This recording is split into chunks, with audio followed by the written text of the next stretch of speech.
Guys, কেমন আছেন আপনারা? আশা করি ভালো আছেন। আমিও ভালো আছি। দেশ বিদেশে যারা আছেন আশা করি সুস্থ আছেন।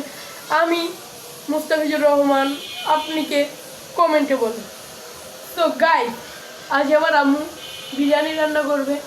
তো সেই বিরিয়ানি আমি ছিলাম না, আর এই ইন্ট্রোটা আমি মাত্র দিচ্ছি, কারণ আমি সকালে ছিলাম না। আমার ক্যামেরাম্যান, পিচ্ছি ক্যামেরাম্যান, আপনাদের হয়তো সবাই জানেন, আমার ছোটো বোন, ও ভিডিও করছিল। সেখানে আমি বলে দিয়েছিলাম যে প্রথমে তুমি ভিডিও করো, তো ভিডিও করেছে। তো দেখেন, আপনাদের আশা করি ভিডিওটা ভালো লাগবে। এই যে মুরগি কেটে নিচ্ছে, তারপর যেগুলো হাড্ডি সেগুলো ফেলে দিচ্ছে, আর যেগুলো সলিড পিস সেগুলো রেখে দিচ্ছে। আজকে হবে চিকেন বিরিয়ানি, সেহেতু এটা আমি বলতে ভুলে গিয়েছিলাম। এই যে মুরগিগুলো ভালোভাবে কেটে ফেলছে, দেখতে দেখেন। এই যে মুরগি আর মশলা, তেজপাতা আর তেল দিয়ে মিশিয়ে রাখছে। তারপর এই যে চাউল আলো নিয়ে নিচ্ছে মাপ পরিমাণ, কারণ আমরা তিনজন থাকি, আমি, আমার বোন আর আমার মা। দুপুরে যেহেতু আমার আব্বু আসে না, সেহেতু আমরা তিনজনই থাকি খাই। এর জন্য আমার আম্মু মাপ মতো 3 কাপ নিয়ে নিয়েছে। এই যে মশলাপাতি দিয়ে এবারকে মিশিয়ে ফেলবে। বিরিয়ানির মশলা, তেজপাতা, আদা রসুন বাটা, তারপর পেঁয়াজ, এসব দিয়ে ভালোভাবে মিশিয়ে ফেলছে। মিশিয়ে ফেলার পর এটা রান্না করতে দেবে কিছুক্ষণের মধ্যে। এই যে রান্না করতে দিয়ে দেবে, তার আগে একটু বাদাম দিয়ে দিচ্ছে ফ্লেভারের জন্য। এই যে রান্না হতে থাক, ততক্ষণ আমি আপনাদের বলি, এই ভিডিও বা এই ইউটিউব চ্যানেলে সম্পূর্ণ রান্না বা কুকিং ভিডিও পাবেন। এখানে অন্য ভিডিও খুবই কম পাবেন, তবে ইনশাল্লাহ আমি অন্য ভিডিও দেওয়ার চেষ্টা করব।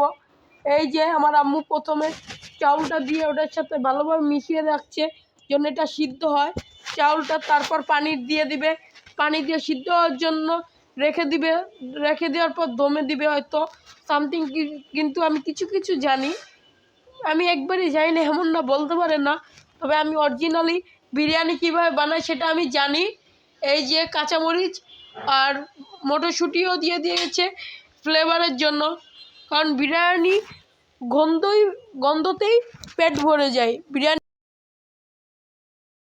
অনেকেই জানেন যারা বিরিয়ানি লাভার। এই যে হয়ে গিয়েছে, এখানে পানি দিয়ে দিবে পরিমাণ মতো, তারপর হয়ে যাবে না কিছুক্ষণের মধ্যে। এই তো হয়ে যাবে, আপনার দেখতে থাকেন ভিডিওটা।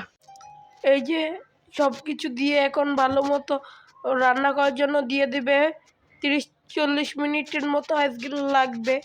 এই যে হয়ে গিয়েছে, বিরিয়ানি দমে দিবে একটু পর। দেওয়ার পর এই যে যেহেতু স্যালাড লাগে বিরিয়ানি খাওয়ার জন্য, সেহেতু আমাদের বাসায় লেবু ছিল না। আমার আম্মু জানতো না যে লেবু ছিল না, তবে আমি বলেছি যে আমাদের বাগানে, মানে আমাদের বারান্দায় একটা বাগান আছে, যেটা আমার আম্মুর ছোট বাগান। এটা আমি আমার প্রথম ভিডিওতে বলেছি। সেখান থেকে একটি পাকা লেবু নিয়ে নিল। আরেকটা লেবু দেখছিল যে এটা পেকেছে কি না, তবে না, ওটা পেকেনি, ওটা পাকলে হয়তো আমরা নিতাম। এই যে আমি আর আমার ক্যামেরাম্যান, এই সম্পূর্ণ ভিডিওটা আমার ক্যামেরাম্যান করে দিয়েছে। ও আমার ক্যামেরাম্যান, ওকে আমি বলি যে তুই আমার ক্যামেরাম্যান, ও কয় আরে না। তারপর আমাকে বলতেছে চল আমরা বিরিয়ানি চ্যালেঞ্জ করি। আমি বলি না ফাতেমা, বিরিয়ানি চ্যালেঞ্জ করা যাবে না, কারণ তুমি ফুচকা খেয়েই তো আমার সাথে হেরে গিয়েছো, আর বিরিয়ানি খেলে তো তোমাকে 50 বারই করতে হবে। তো এই ভিডিওটা ছিল এই পর্যন্ত গাইস। কেমন লাগলো আপনার? আশা করি ভালো লাগবে। যদি ভালো লাগে তো একটা লাইক কমেন্ট দিবেন। আমি ছোট মানুষ, যদি ভুল ত্রুটি হয়ে থাকে মাফ করে দিবেন। আসসালামু আলাইকুম।